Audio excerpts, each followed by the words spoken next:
okushaboku kwirwe y'obw'abahingi n'abarisa kurugacegegwa babire batayayira hari Agad Farm muri Kiruhura okureba ebirukukorwa ha farm egi ebigenderire kutungura obuhingi n'oburisa mate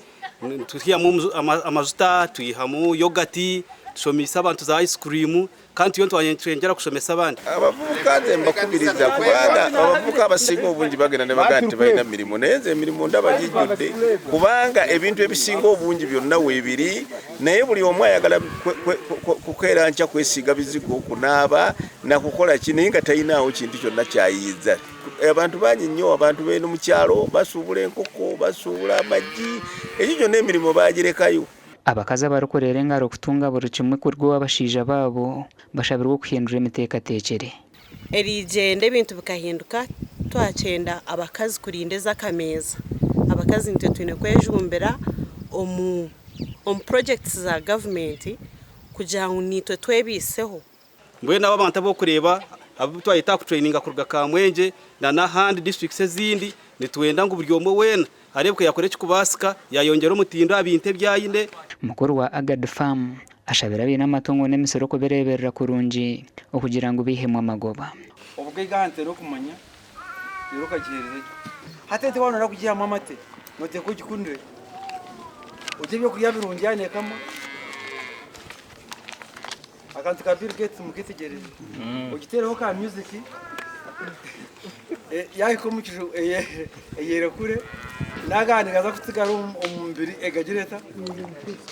omugandi abebembezi babeji ku rugo muri Rubirizi district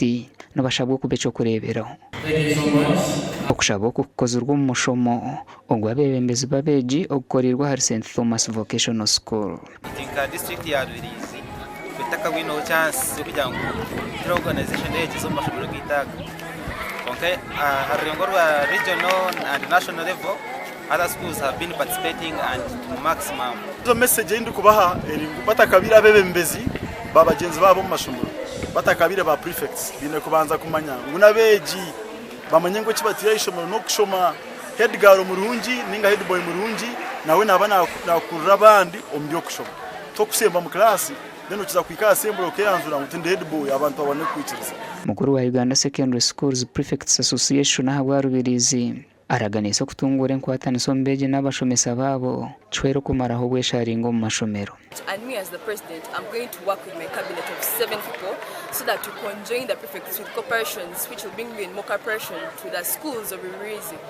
And me, I'll work hand in hand to enhance the discipline of all prefects. Message y'ukuhereza umuntu yatarya nkama shomero gona